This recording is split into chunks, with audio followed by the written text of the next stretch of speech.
சம்பா அவளுக்கு அவங்க அம்மா அவன்கிட்ட சொல்லி பஞ்சாயத்து பண்ணி, ஏம்மா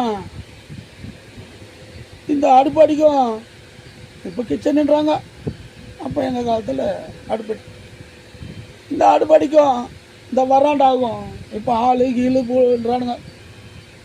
இந்த வராண்டாகும் ஓடி ஓடி ஓடிட முடியலம்மா, வராண்டாவில் டீ வச்சாம்மா அந்த மனுஷன் இங்கே தான் போடுறானா போட மாட்டாம்மா, நான் ஓடி ஓடி ஒரு நாளைக்கு 50 வாட்டி போய் வரேன், என் காலெலாம் வலிச்சு முட்டியே தேங்கி போச்சுமான்னு அழுது ஆர்ப்பாட்டம் பண்ணி அவங்க ஆத்தாக்காரி அவங்க அப்பெல்லாம் வந்து அவங்க மச்சான் மாமெல்லாம் வந்து பஞ்சாயத்து பண்ணி முதல்ல ஒரு டிவி வாங்கியாந்து அதுக்கு சின்ன பூச்சின சொல்கிறாங்க தமிழ் கட்டு ஆளை மாட்டுன்னு ஒரு ஆட்டா, அப்போ தான் நாங்கள் இங்கேருந்து போவோம் அப்படின்னு. ஏன்னா 20 பேருக்கு வந்துட்டாங்க உங்கள் ஊரில், மச்சான் கொண்டாங்க விட்டான், அண்ணா அங்காளி பங்காளி எல்லாம் வந்துட்டானுங்க.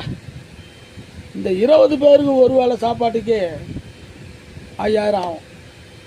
வீட்டில் சமைக்க மாட்டேன், 20 பேருக்கு எப்படி சமைப்பான்? 3 பேருக்கு சமைக்கிறதுக்கு வாரத்தில் 2 நாள் நான் ஹோட்டல் தான் வாங்கி தரேன். தலைவலிக்கு தின்றேன், ஜுரம் அடிக்க தின்றேன், நம்ம வீட்டுக்கு போகக்கூடாதாமே, கீரீடோன்றாங்களே. மகளிருங்களே கோச்சிக்காதீங்க, அந்த நாளில் தலைக்கு ஊற்றிங்கிறேன்னு சொல்லுவாங்க. ஏன்னா ஏன் தவணை தலை குளிக்கணும், 3 வேளையும் தலை குளிக்கணும், ஏன்னா உடம்பு ஹீட் ஆகிடும். அந்த சூட்டை தணிக்க 3 வேளையும் தலைக்கு ஊற்றுவாங்க. அப்போ தான் அந்த பீரியட் டைமில் பிளட்டு வேஸ்ட் ஆகிறது.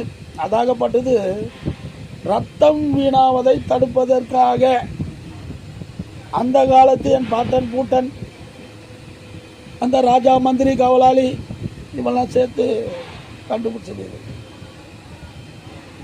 அப்படி இருக்கும்போது அந்த நாளில் ஒரு வீட்டுக்கு பக்கத்துலேயே ஒரு திண்ணை கட்டி வச்சுருப்பாங்க, வாசப்படிக்கு பக்கத்தில் வெளியே. ஏன் தெரியுமா?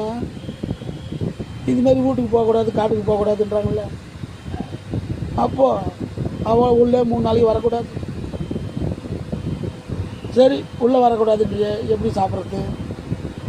சாப்பிட்லாம், ஆனால் அதுக்குன்னு ஒரு தட்டு ஒரு டம்ளரு தனியாக ஒதுக்கி வச்சுருப்பாங்க. அதில் தான் சாப்பாட்டை எடுத்து போய் போடுவாங்க அந்த நாளில்.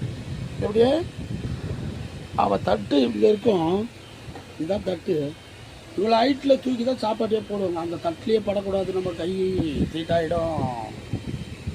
அந்த நாளில் எப்படி